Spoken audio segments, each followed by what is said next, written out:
opportunity to stand before in this process. So I would like to present the imagination in front of you. Last time നമ്മൾ കണ്ടു ബൈബിളിനെ നമ്മളൊരു പാലസായിട്ട് imagine ചെയ്തിട്ടുണ്ട് എങ്ങനെ ഉണ്ടായിരിക്കുന്നത്.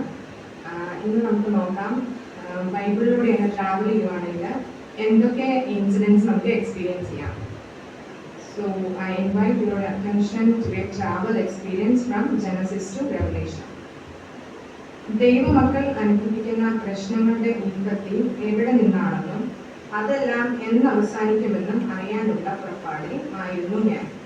ലേവ്യ പുസ്തകവും സംഖ്യാപുസ്തകവും പല ആവർത്തനം വായിച്ചു നോക്കിയിട്ടും ഒരു പിടിയും കിട്ടിയില്ല. യോശുവയുടെ അഭിപ്രായം അനുസരിച്ച് ന്യായാധിപന്മാരെ കാണാൻ പോകുമ്പോഴായിരുന്നു സഹോദരി രൂത്തിനെ കണ്ടത്. അവൾ ഇക്കാര്യം സാമുവേൽ അപ്പച്ചന്റെ അടുത്ത് 1-2 വട്ടം ചോദിച്ചപ്പോൾ രാജാക്കന്മാരുടെ ദിനവൃത്താന്തങ്ങളിൽ ഉണ്ടാകുമെന്നായിരുന്നു അദ്ദേഹത്തിന്റെ അഭിപ്രായം. എന്നാൽ എസ്രായെ പോലുള്ള ന്യായപ്രമാണ വിദഗ്ധന്മാർക്ക് ഇതെല്ലാം നന്നായി അറിയുമെന്ന് മതിൽ പണിക്കിടയിൽ നെഹമ്യാവ് എസ്തേറിനോട് പറഞ്ഞത്രേ. എന്തായാലും വചനപാണ്ഡിത്യമുള്ള ധാരാളം സഹോദരങ്ങളെ ദൈവം തന്നിട്ടുണ്ടല്ലോ, അവരോട് ചോദിക്കാമെന്ന് കരുതി പോകുമ്പോഴായിരുന്നു സഹോദരൻ ഇയ്യോബിന്റെ അവസ്ഥയെക്കുറിച്ച് അറിഞ്ഞത്. സകലവും നഷ്ടമായിട്ടും ശരീരം മുഴുവൻ പരുക്കളാൽ നിറഞ്ഞിട്ടും സങ്കീർത്തനങ്ങൾ പാടി ദൈവത്തെ സ്തുതിച്ചു എന്ന് കേട്ടപ്പോൾ അവന്റെ ദൈവഭക്തിയെ പ്രശംസിക്കാതിരിക്കാനായില്ല. എന്തെല്ലാം ദുഃഖങ്ങളാണ് ദൈവഭക്തന്മാർക്ക് ഈ ലോകത്തിൽ അഭിമുഖീകരിക്കേണ്ടത്. എന്തായാലും അടുത്ത ദിവസം യോഗത്തിന് എല്ലാവരെയും കണ്ട് സംശയം തീർക്കാം അല്ലോ എന്ന് കരുതി ആശ്വസിച്ചു. ജ്ഞാനവും പ്രബോധനവും പകർന്നു കൊടുക്കാൻ സദൃശവാക്യങ്ങൾ വായിച്ചിരുന്ന സഭാപ്രസംഗി അന്ന് ഉത്തമ ഗീതങ്ങളാണ് സഭയിൽ പാടിയത്.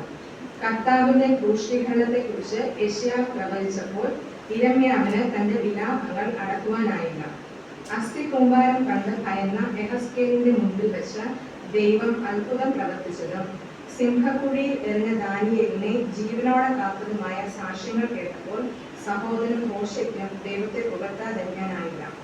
അന്ത്യകാലത്ത് സകല ജഗത്തിന്മേലും തന്റെ ആത്മാവിനെ പകരുമെന്ന് ദൈവാത്മാവ് യോബേലിലൂടെ പറഞ്ഞപ്പോൾ ആമോസും ഒബദ്യാവും ദൈവത്തെ സ്തുതിച്ചുകൊണ്ടിരുന്നു. കർത്താവിന്റെ വഴിയിൽ അധ്വാനിക്കുന്ന യോന അനുസരണക്കിഴിഞ്ഞാൽ താൻ അനുഭവിക്കേണ്ടി വന്ന പ്രതികൂലങ്ങളും എന്നാൽ ദീർഘക്ഷമയുള്ള ദൈവം തന്റെ പ്രാർത്ഥന കേട്ട് തന്നെ രക്ഷിച്ചതുമായ സാക്ഷ്യവും കേട്ടപ്പോൾ ദൈവം എന്റെ പ്രാർത്ഥനയും കേൾക്കുമെന്ന് നീകയ്ക്കും ഒരു ഉറപ്പ് വന്നു.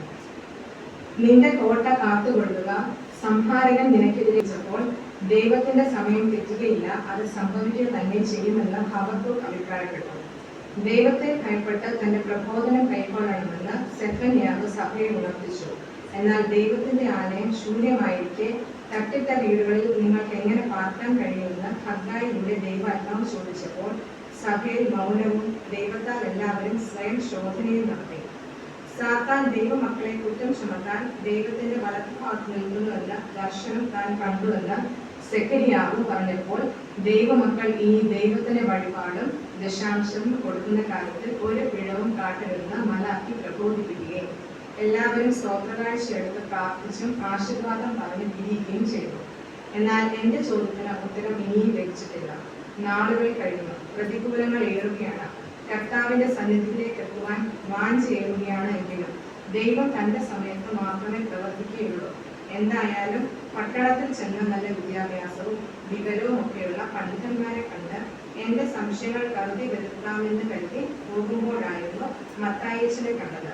മർക്കോസിന്റെ മാളിക മുറിയിൽ ഡോക്ടർ ലൂക്കോസ് ഇരിപ്പുണ്ടെന്ന് യോഹന്നാൻ പറഞ്ഞതനുസരിച്ച് അവിടെ ചെന്നപ്പോൾ അദ്ദേഹം അപ്പോസ്തലന്മാർ ചെയ്ത പ്രവർത്തികളെ കുറിച്ച് എഴുതിക്കൊണ്ടിരിക്കുകയായിരുന്നു. അവർ കർത്താവിന്റെ നാമമഹത്വത്തിന് വേണ്ടി ചെയ്ത ഓരോ പ്രവർത്തികളും അവർ അനുഭവിച്ച കഷ്ടപ്പാടുകളും എല്ലാം കേട്ടപ്പോൾ അവരെ കുറിച്ച് കൂടുതൽ അറിയുവാൻ എനിക്ക് ഒരു താല്പര്യം തോന്നി. അതിൽ അതിശ്രേഷ്ഠനായി തീർന്ന പൗലോസ് എന്ന അപ്പോസ്തലൻ ശൗലായിരുന്ന താൻ ഒരു സുവിശേഷ വിരോധിയായി ദൈവമക്കളെ പീഡിപ്പിച്ചിരുന്നതും പിന്നീട് സുവിശേഷത്തിന്റെ ദീപശില ലോകമെങ്ങും എത്തിച്ചതും ആയ അദ്ദേഹം സുവിശേഷത്തെക്കുറിച്ച് എനിക്ക് ലജ്ജയില്ല എന്ന് റോമക്കാരോട് പ്രസംഗിച്ചതുമെല്ലാം കേട്ടപ്പോൾ അദ്ദേഹത്തെ പോലെ ആയിത്തീരണമെന്ന് ഒരാഗ്രഹമുണ്ടായി. അദ്ദേഹത്തിന്റെ എത്രയെത്ര കത്തുകൾ ഈ ലോകത്തിന് വരുവാനുള്ളതും ഏറ്റവും വലിയതും ദൈവസ്നേഹമാണെന്ന് അദ്ദേഹം കൊരിന്ത്യർക്ക് എഴുതിയ കത്തുകളിൽ വ്യക്തമാക്കി. ശാപത്തിന് കീഴിലായിരുന്ന മനുഷ്യ സമൂഹത്തെ അനുഗ്രഹത്തിലേക്ക് കൊണ്ടുവരുവാൻ സ്വയം ശാപമായി തീർന്ന യേശുവിനെ ഗലാത്യർക്കുള്ള കത്തിലൂടെ ഉയർത്തിക്കാട്ടി. ദൈവസഭ എന്താണെന്നും സഭയും ക്രിസ്തുവും തമ്മിലുള്ള ബന്ധം എന്താണെന്നും എഫേസ്യർക്ക് എഴുതിയ കത്തിലൂടെ ഞാൻ മനസ്സിലാക്കി. എനിക്ക് ജീവിക്കുന്നത് ക്രിസ്തുവും മരിക്കുന്നത് ലാഭവും ആണെന്നും അദ്ദേഹം ഫിലിപ്പിലുള്ളവരോട് പറഞ്ഞത്രേ. എത്ര ധീരനായ ഒരു വ്യക്തിയായിരുന്നു അദ്ദേഹം. പ്രാർത്ഥനയിൽ ഉച്ചിരിക്കണമെന്നും സ്തോത്രത്തിൽ ജാഗരിക്കണമെന്നും പൗലോസിനെ അദ്ദേഹം ബോധിപ്പിച്ചു. കർത്താവിന്റെ വരവിന് 2 ഘട്ടങ്ങളുണ്ടെന്നും രഹസ്യ വരവ് തന്നെ വിശുദ്ധന്മാർക്ക് വേണ്ടിയാണെന്നും പരസ്യ വരവ് ന്യായവിധിക്കുമാണെന്നും തെസ്സലോനിക്കരുടെ കത്തുകളിലൂടെ വ്യക്തമാക്കി. വചനം പ്രസംഗിക്കുവാനും സമയത്തിലും അസമയത്തിലും ഒഴിഞ്ഞു നിൽക്കണമെന്നും തന്റെ നിജപുത്രനായ തിമോത്തിയോസിനോടുള്ള കത്തിലൂടെ അദ്ദേഹം ഓർമ്മിപ്പിച്ചു. സഭയിൽ ഭിന്നത വരുത്തുന്ന മനുഷ്യനോട് 1-2 വട്ടം ബുദ്ധി പറഞ്ഞ ശേഷം അവനെ ഒഴിവാക്കണമെന്നും ശുശ്രൂഷകനായ തീത്തോസിനോടും അദ്ദേഹം പറഞ്ഞു. താൻ തടവിലായിരുന്നപ്പോൾ ജനിപ്പിച്ച ഒനേസിമോസിന് വേണ്ടി ഫിലേമോൻ എഴുതിയ കത്തിൽ നിന്നും ഒരിടയനെ തന്റെ ആടുകളോട് സ്നേഹം വ്യക്തമാക്കുന്നു. വിശ്വാസവീരന്മാരുടെ ഒരു പട്ടിക തന്നെ നിരത്തിയിരുന്ന എബ്രായ ലേഖനം വിശ്വാസം വർദ്ധിപ്പിച്ച് നാവിനെ കണിഞ്ഞാടിടേണ്ടതിന്റെ ആവശ്യകതയെക്കുറിച്ച് യാക്കോബ് പറഞ്ഞപ്പോൾ ഞാൻ സ്വയം ശോധന നടത്തി. എടുത്തുചാട്ടക്കാരനായ പത്രോസ് ഒരു ഉറച്ച അപ്പോസ്തലനായ സത്യം അദ്ദേഹത്തിന്റെ ലേഖനങ്ങളിലൂടെ ഞാൻ മനസ്സിലാക്കി. നാം ദൈവമക്കൾ എന്ന് വിളിക്കപ്പെടുവാൻ കാരണമായ ദൈവസ്നേഹത്തിന്റെ മഹാത്മ്യം യോഹന്നാന്റെ കത്തുകൾ 2-3 വട്ടം വായിക്കുവാൻ എന്നെ പ്രേരിപ്പിച്ചു. ഇത് അന്ത്യകാലമാണെന്നും ദൈവശക്തി വളരെയധികം പ്രാപിക്കണമെന്നും യൂദ ഓർമ്മിപ്പിച്ചപ്പോൾ ഞാനും അതിന് തയ്യാറായി. പത്മോസിൽ ഏകനായിരുന്നെങ്കിലും ദൈവ സാന്നിധ്യത്താൽ നടന്ന യോഹന്നാന് ദൈവം കൊടുത്ത വെളിപ്പാടിനെ കുറിച്ച് അറിയാൻ ഞാൻ വല്ലാതെ ആഗ്രഹിച്ചു. പരിശുദ്ധാത്മാവിന്റെ സഹായത്താൽ ബൈബിളിൽ ഒരു വ്യക്തിയുടെ ജീവിതത്തിൽ നടന്ന സംഭവമാണ് ഞാൻ ഒരു ഇമാജിനേഷനിലൂടെ അവതരിപ്പിക്കാൻ ആഗ്രഹിക്കുന്നത്. എന്റെ പട്ടണത്തിന്റെ പേര് ബേർഷേബ എന്നാണ്. അനേക നാളുകളായി ഈ ഗ്രാമത്തിൽ തന്നെയാണ് ഞാൻ താമസിക്കുന്നത്. ഒത്തിരി നാളുകളായി ഞാൻ ആഗ്രഹിക്കുകയായിരുന്നു ഈ പട്ടണത്തിൽ നിന്ന് ഒന്ന് പുറത്തേക്കൊക്കെ പോകാനായിട്ട്. അപ്പോഴാണ് ഞാൻ ഹാരോൻ എന്ന പട്ടണത്തെ പറ്റി കേൾക്കുന്നത്. അങ്ങനെ ഞാൻ ഹാരോനിൽ പോകുവാൻ തീരുമാനിച്ചു.